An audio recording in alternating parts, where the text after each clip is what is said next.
Saudara-saudariku yang terkasih, anak-anak Tuhan, berhentilah sejenak dan biarkan pertanyaan ini menggugah hatimu. Berapa usiamu tahun ini? Pertanyaan ini mungkin terasa sensitif dalam percakapan sehari-hari, tetapi di hadapan Tuhan, aku mohon jawablah dengan jujur. Dan jika jawabanmu lebih dari 65 tahun, percayalah, video ini memang untukmu. Renungkanlah, mengapa kamu masih di sini, masih bernapas setelah 65 tahun? Mengapa hatimu masih berdenyut, padahal begitu banyak telah meninggalkan kita ke keabadian? Tujuan ilahi apa yang membuatmu tetap hidup, sementara yang lain telah dipanggil pulang? Aku katakan padamu, ini bukan kebetulan, bukan sekadar nasib, tetapi panggilan sakral, bisikan dari surga yang menggema dalam jiwamu. Jika kamu masih hidup, itu karena Tuhan memiliki misi yang hanya bisa kamu lakukan. Sebuah tujuan khusus yang telah Tuhan sediakan hanya untukmu. Namun aku tahu, beban usia bisa meredupkan harapanmu. Malam terasa panjang, hari-hari seperti berulang tanpa makna, dan sunyinya rumah yang kosong menggema di dada. Engkau telah menanggung banyak ujian yang tidak mampu ditanggung oleh orang lain. Kehilangan orang-orang terkasih, merasakan nyeri waktu di setiap sendi. Mungkin kau bertanya dalam hati, apakah waktuku sudah lewat? Apakah aku sudah tidak punya apa-apa lagi untuk diberikan? Tetapi bagaimana jika aku katakan, Tuhan berpikir sebaliknya? Bagaimana jika babak terbesarmu belum dimulai? Musim paling suburmu baru akan datang. Sebagai ayah rohanimu yang membawa warisan suci Santo Petrus, aku, Paus Leo Katsrarve, berdiri di hadapanmu sebagai gembala Kristus yang rendah hati, yang dipanggil untuk membimbingmu dengan otoritas Injil dan kelembutan seorang ayah yang mencintai setiap anaknya.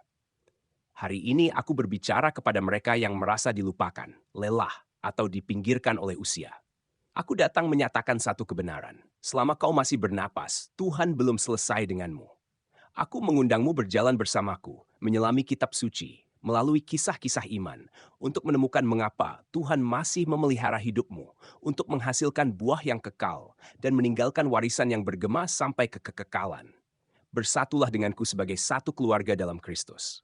Tuliskan nama, kota, dan negaramu di kolom komentar, agar kita bisa terjalin dalam doa sebagai anyaman iman global. Tambahkan pula doa ini dalam komentar. Tuhan, nyatakan tujuanmu dalam hidupku. Kiranya kasih karunia Tuhan kita Yesus Kristus mengisi hatimu saat kita memulai ziarah suci ini bersama-sama. Saudara-saudariku yang terkasih, anak-anak Tuhan, berhentilah sejenak dan biarkan pertanyaan ini menggugah hatimu. Berapa usiamu tahun ini? Pertanyaan ini mungkin terasa sensitif dalam percakapan sehari-hari, tetapi di hadapan Tuhan, aku mohon jawablah dengan jujur. Dan jika jawabanmu lebih dari 65 tahun, percayalah video ini memang untukmu. Renungkanlah, mengapa kamu masih di sini, masih bernapas setelah 65 tahun? Mengapa hatimu masih berdenyut, padahal begitu banyak telah meninggalkan kita ke keabadian? Tujuan ilahi apa yang membuatmu tetap hidup, sementara yang lain telah dipanggil pulang? Aku katakan padamu, ini bukan kebetulan, bukan sekadar nasib, tetapi panggilan sakral, bisikan dari surga yang menggema dalam jiwamu. Jika kamu masih hidup, itu karena Tuhan memiliki misi yang hanya bisa kamu lakukan, sebuah tujuan khusus yang telah Tuhan sediakan hanya untukmu. Namun aku tahu, beban usia bisa meredupkan harapanmu.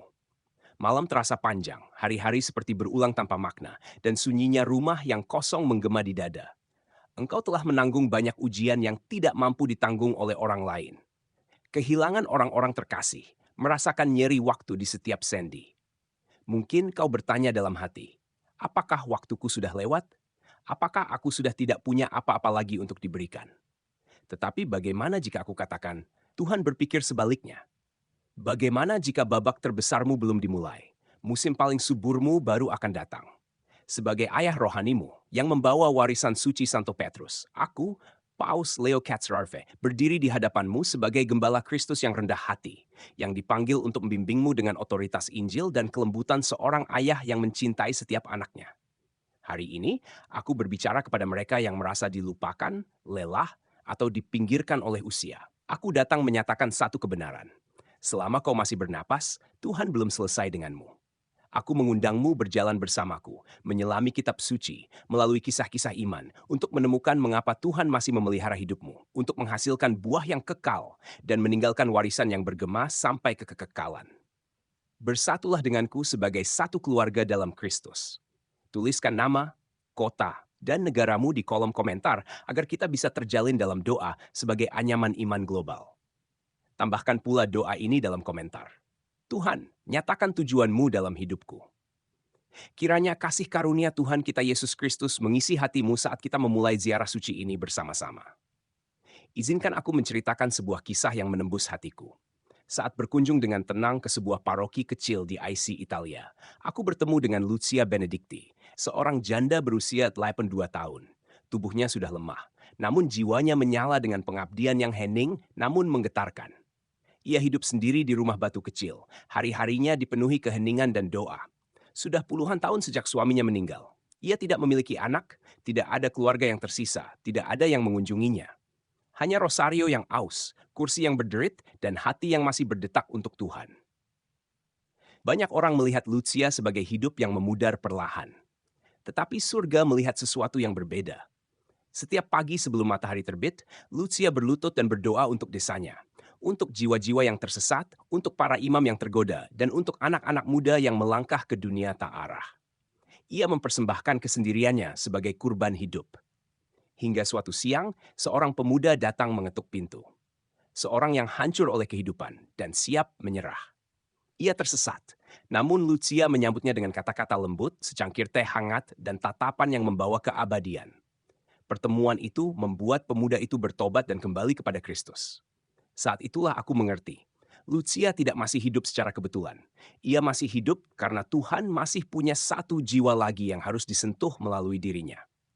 Dan mungkin, wahai pendengarku yang terkasih, hal yang sama juga berlaku bagimu. Jika kamu masih hidup setelah usia 65, it is to work its slacken. Itu adalah panggilan. Sulit penyufanmu. Kisah Lucia adalah bukti bahwa Tuhan dapat memakai mereka yang sudah tua, yang dianggap remeh, untuk melakukan mujizat. Setiap hembusan napasmu adalah undangan ilahi untuk melayani. Saat kita merenungkan teladannya, mari kita membuka kitab suci untuk menemukan kebenaran abadi yang menjelaskan mengapa Tuhan masih menjagamu hingga saat ini. Kebenaran pertama, panggilan Tuhan tidak hilang dengan bertambahnya usia. Dalam Keluaran 13:11, Musa berusia 80 tahun saat ia berdiri di depan semak yang menyala, mendengar Tuhan memanggilnya untuk membebaskan bangsanya. Musa telah melewati 40 tahun di padang gurun, hidup sebagai buronan, merasa waktunya sudah lewat. Namun Tuhan tidak melihat seorang pria yang gagal. Tuhan melihat bejana pilihan. Musa berkata, "Siapakah aku?" Sama seperti kita yang sering merasa tak layak karena usia. Namun Tuhan menjawab, "Aku akan menyertai engkau." Kebenaran kedua, iman yang bertahan lewat dekade. Dalam Yosua 14:12, Kaleb berusia 85 tahun dan masih berkata, "Aku masih sekuat dulu." Imannya bukan dari tubuh, melainkan dari roh yang setia. Selama 45 tahun, Kaleb menunggu janji Tuhan, melihat teman-temannya meninggal, namun ia tetap teguh. Ia tidak meminta istirahat, tetapi sebuah gunung untuk ditaklukkan. Mazmur 92:14 menyatakan, mereka masih akan berbuah di masa tua, mereka akan tetap segar dan subur. Kebenaran ketiga, kesunyian adalah persiapan ilahi. Dalam Lukas 1:13, Zakaria dan Elizabeth adalah pasangan tua yang tidak memiliki anak. Namun mereka tetap melayani Tuhan di tengah kesedihan dan rasa malu. Suatu hari, malaikat hadir membawa berita bahwa mereka akan memiliki seorang anak, Yohanes Pembaptis. Tahun-tahun sunyi mereka bukanlah bentuk pengabaian Tuhan, tetapi bengkel keheningan, tempat Tuhan membentuk iman besar. 1 Petrus 5:10 berkata, setelah kamu menderita sebentar, Allah sumber segala kasih karunia akan memulihkan, menguatkan, dan meneguhkan kamu. Kebenaran keempat, pemulihan yang ilahi. Ayub 42:10 mencatat, Tuhan memulihkan keadaan Ayub dan memberinya 2 kali lipat dari yang dahulu. Ayub kehilangan segalanya, anak-anak, kekayaan, kesehatan, bahkan dukungan teman-temannya. Namun pemulihannya datang bukan saat ia menuntut masa lalu, tetapi saat ia mengampuni dan berdoa bagi orang lain. Yesaya 6:3 berkata, Tuhan memberikan mahkota keindahan sebagai ganti abu, minyak sukacita menggantikan perkabungan. Kebenaran kelima, keberanian untuk bangkit dari keputusasaan. Dalam 1 Raja-Raja 19:7, Elia, sang nabi besar, melarikan diri karena ketakutan dan berkata, cukuplah Tuhan, ambil saja nyawaku. Setelah mujizat besar, satu ancaman membuatnya terpuruk. Namun Tuhan mengutus malaikat, memberi makan, dan berbisik dengan lembut, bangkitlah. Aku masih punya rencana bagimu. Roma 16:11 menyatakan, Semoga Allah sumber pengharapan memenuhi kamu dengan sukacita dan damai. Kebenaran keenam, warisan iman yang kekal. 2 Timotius 1:5 menyebutkan Lois dan Eunike, nenek dan ibu Timotius. Mereka tidak punya mimbar besar, tidak dikenal dunia. Namun doa dan iman mereka di rumah membentuk seorang pemimpin gereja yang mengubah dunia. Iman yang sederhana, dihidupi dengan setia di ruang keluarga, dapat meninggalkan warisan kekal bagi generasi berikutnya. Saudara-saudaraku yang terkasih, Tuhan belum selesai dengan hidupmu. Selama masih ada napas, masih ada misi surgawi untuk dijalani. Bagikan namamu, kota, dan negara di kolom komentar, dan tuliskan doa ini bersama kami. Tuhan, nyatakan tujuanmu dalam hidupku. Mari kita menjadi satu keluarga iman, menenun doa di seluruh dunia. Semoga kasih karunia Tuhan Yesus Kristus mengisi hatimu, dan semoga hari ini menjadi permulaan bab terindah dalam hidupmu. Bagian 5, kebenaran ke-7 hingga ke-10. Doa, keterbatasan, perbandingan, dan pemulihan kehidupan sehari-hari bisa menjadi nyala api kekal. Anakku yang terkasih, siapakah Timotiusmu? Siapa yang kamu doakan? Kamu bimbing diam-diam dengan iman. Kata-katamu, doamu, dan teladanmu adalah benih yang akan mekar jauh setelah kamu tiada, menyentuh jiwa-jiwa yang mungkin tak pernah kamu temui. Ibrani 12:1 mengingatkan, kita dikelilingi oleh awan saksi yang begitu besar. Warisan Lois dan Eunike bukan kekayaan atau ketenaran, tetapi iman, sebuah terang bagi generasi mendatang. Kebenaran ketujuh, kekuatan doa Lukas 2:37 menyebutkan Ana, sang nabiah. Di usia tuanya, ia mendedikasikan hidupnya untuk doa di bait Allah. Menjadi janda selama puluhan tahun, tanpa anak dan sendirian, ia bisa saja larut dalam kepahitan. Namun ia memilih rumah Tuhan sebagai tempat tinggal dan doanya sebagai persembahan tanpa henti. Doa-doanya mempersiapkan jalan bagi Mesias yang akan datang. Dan ketika ia melihat bayi Yesus, doanya berubah menjadi nubuat, mengumandangkan keselamatan bagi semua yang merindukan penebusan. Anakku, saat kekuatan tubuh memudar dan langkah kaki tak lagi cepat, doamu tetap menjadi kekuatan terbesar. Yakobus 5:11 berkata, doa orang benar, bila dengan yakin didoakan sangat besar kuasanya. Doa-doa yang kamu panjatkan di kamar yang sepi atau di dalam hati yang hening dapat membentuk takdir generasi. Kebenaran ke-8, produktivitas dalam keterbatasan. 2 Timotius 4:7 mencatat perkataan Paulus. Aku telah mengakhiri pertandingan yang baik, telah mencapai garis akhir, dan telah memelihara iman. Saat itu, Paulus berada di dalam penjara Roma. Tubuhnya dirantai, langkahnya dibatasi.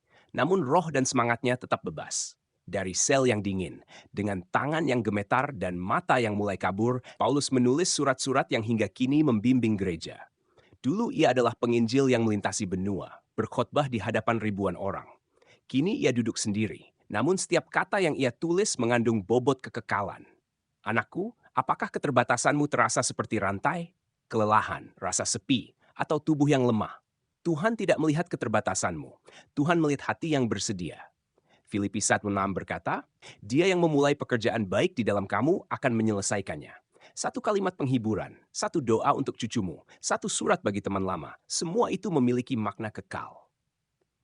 Kebenaran ke-9, kemenangan atas perbandingan 1, Samuel 19:7 berkata, manusia melihat apa yang di depan mata, tetapi Tuhan melihat hati. Daud, seorang gembala muda yang diabaikan keluarganya, dipilih menjadi raja bukan karena penampilannya, tetapi karena hatinya.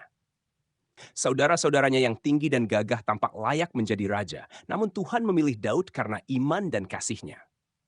Samuel hampir salah memilih, tertarik pada penampilan luar, namun Tuhan menuntunnya untuk melihat dalam hati. Anakku, apakah kamu sering membandingkan diri dengan mereka yang masih muda, masih aktif, masih terlihat? Tuhan tidak mengukur seperti manusia. Dia melihat iman yang sederhana dan setia. 1 Korintus 12:11 menyatakan, semua karunia itu dikerjakan oleh Roh yang satu dan sama, yang membagikan kepada masing-masing secara khusus sesuai kehendaknya. Daud diurapi bukan karena hebat di mata manusia, tapi karena Tuhan melihat jauh ke dalam.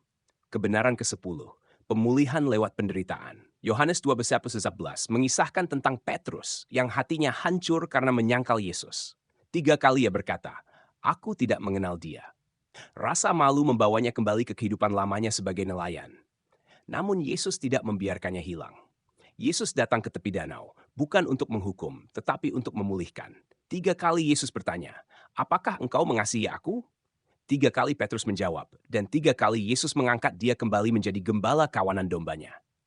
Anakku, apakah kegagalanmu membebanimu? Apakah kamu merasa kesalahan masa lalu membuatmu tidak layak? Tuhan tidak membuangmu. Dia menyembuhkan dan memakai lukamu untuk menguatkan orang lain. 2 Korintus 1:4 berkata, Ia menghibur kita dalam segala penderitaan kita, supaya kita dapat menghibur mereka yang berada dalam penderitaan. Luka Petrus menjadi kesaksian kasih karunia, dan begitu pula denganmu. Tuhan ingin memakai kisahmu yang penuh air mata dan kejatuhan untuk menjadi sumber kekuatan bagi sesama. Janji kekal Tuhan, misi abadi hidupmu.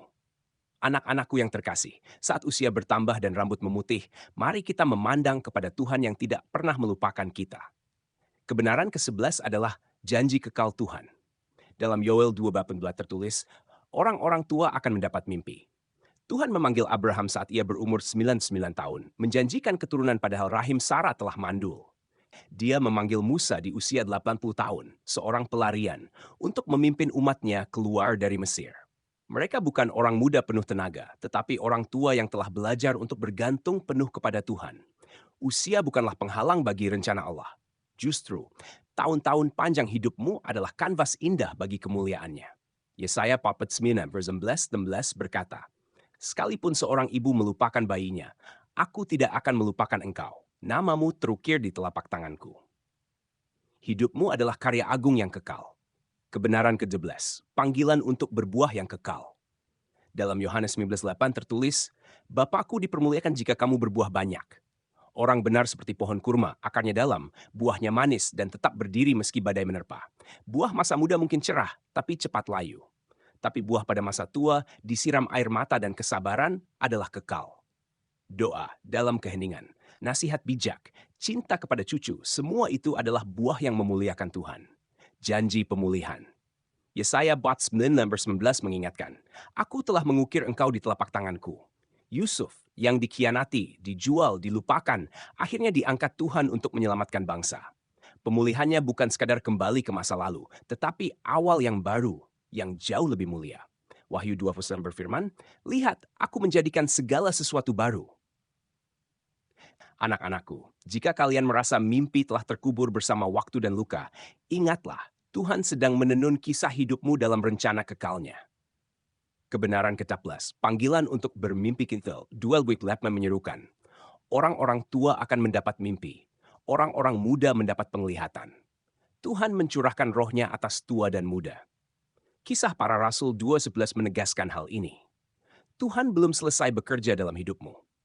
Seperti Hana yang melihat Mesias di usia senja, atau Abraham yang tertawa saat mendengar janji Tuhan namun tetap melihat Ishak lahir, atau Musa yang ragu dengan suaranya tapi tetap memimpin bangsa keluar dari Mesir. Mimpi yang lahir di masa tua bisa mengubah sejarah. Jadi, anak-anakku yang terkasih, apa yang Tuhan bangkitkan dalam hatimu? Doa untuk keselamatan orang yang kau kasihi, sepatah kata untuk membimbing yang muda, misi kecil untuk melayani orang miskin, itu semua adalah penglihatan dari surga. Dan kebenaran terakhir, kebenaran ke-15, hidupmu adalah misi yang kekal. Matius 12:19 berkata, Pergilah, jadikanlah semua bangsa muridku. Misi ini tidak terikat oleh usia, tapi oleh napas dan iman. Doa, kata-kata, dan tindakan kasihmu adalah benih kekekalan yang ditanam dalam hati orang lain. 1 Korintus 15 menguatkan kita, usahamu dalam Tuhan tidak sia-sia. Seperti persembahan kecil janda miskin yang dipuji Yesus, hal-hal kecil yang diberikan dengan iman memiliki bobot kekekalan. Selama engkau hidup, engkau adalah duta Kristus, dipanggil untuk mengasihi, melayani, dan memberitakan kebenarannya. Akhirnya, semua ini membawa kita kepada hidup yang dipenuhi penyembahan, di mana setiap tindakan, setiap napas menjadi pujian bagi Tuhan yang memelihara hidupmu. Doa dan perutusan hidup kekal. Seperti tertulis dalam Matius 7:11, sempitlah jalan yang menuju kepada kehidupan, maka marilah kita bersatu dalam doa, mengangkat hati kepada Allah yang memanggil kita dalam misi kekalnya. Bapa yang kekal, pencipta langit dan bumi, Engkau yang membentuk kami menurut gambar-Mu dan menghembuskan nafas kehidupan ke dalam diri kami. Kami datang ke hadapan-Mu dengan hati yang terbuka. Perbaruilah iman kami, agar kami dapat bermimpi sesuai dengan impian-Mu, berdoa dengan kuasa dari Roh-Mu, dan melayani dengan kasih sejati. Sembuhkan luka kami, Kuatkan roh kami dan tuntun kami untuk menghasilkan buah yang tidak binasa. Ubah penderitaan kami menjadi tujuan, dan hidup kami menjadi kesaksian kasih karuniamu.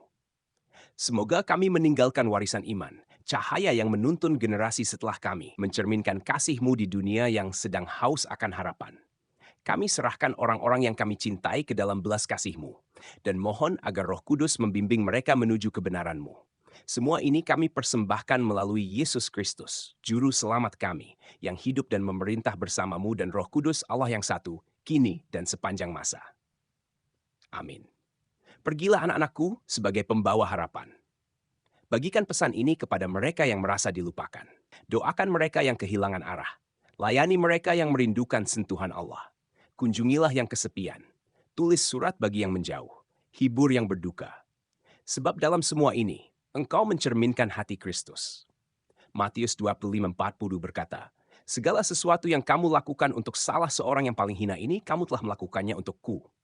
Di rumahmu, jadikan doa sebagai tempat kudus. Sebuah salib sebagai pengingat akan pengorbanannya, sebuah lilin sebagai lambang terangnya, dan Alkitab terbuka sebagai panduan bagi keluargamu. Di parokimu, bangunlah komunitas iman melalui pendalaman kitab suci, adorasi, dan kasih amal. Yohanes 13:35 mengingatkan, dengan inilah semua orang akan tahu bahwa kamu muridku, jika kamu saling mengasihi. Biarlah hidupmu menjadi gereja rumah tangga, gambaran awal dari persekutuan surgawi yang menanti. Di kolom komentar, bagikan kisahmu agar menjadi bagian dari keluarga global kita. Ceritakan bagaimana Allah menyentuh hatimu, mungkin saat doa membawa damai, saat iman mengalahkan keputusasaan, atau ketika kesaksianmu menyentuh jiwa seseorang. Sertakan namamu, kotamu, dan doa ini, karena kesaksianmu, sekecil apapun, adalah benang dalam permadani keselamatan. Mazmur 101 bersukacita. Sungguh alangkah baik dan indahnya apabila saudara-saudara diam bersama dengan rukun. Hiduplah sebagai peziarah menuju surga. Matamu tertuju pada kekekalan. Setiap pagi berdoalah, Tuhan Yesus, tuntunlah aku untuk hidup demi kemuliaan-Mu. Saat misa, angkatlah hatimu bersama hosti, memperbarui penyerahan dirimu. Dalam pencobaan, peganglah salib, di sanalah penderitaan diubah menjadi keselamatan. Roma 5:8 berkata, Kristus telah mati untuk kita ketika kita masih berdosa. Ketika keraguan muncul, percaya dan berpegang pada Wahyu 21 mata. Dia akan menghapus setiap air mata dari mata mereka. Kasih Allah akan memperbarui segala sesuatu. Semoga damai Kristus yang memanggil kita kepada hatinya, perantaran Maria Bunda kita, dan berkat dari Allah Tritunggal, Bapa, Putra, dan Roh Kudus, turun atasmu dan membimbingmu menuju sukacita kekal di surga, di mana kau akan menggenapi tujuan ilahi hidupmu dalam kemuliaannya. Amin.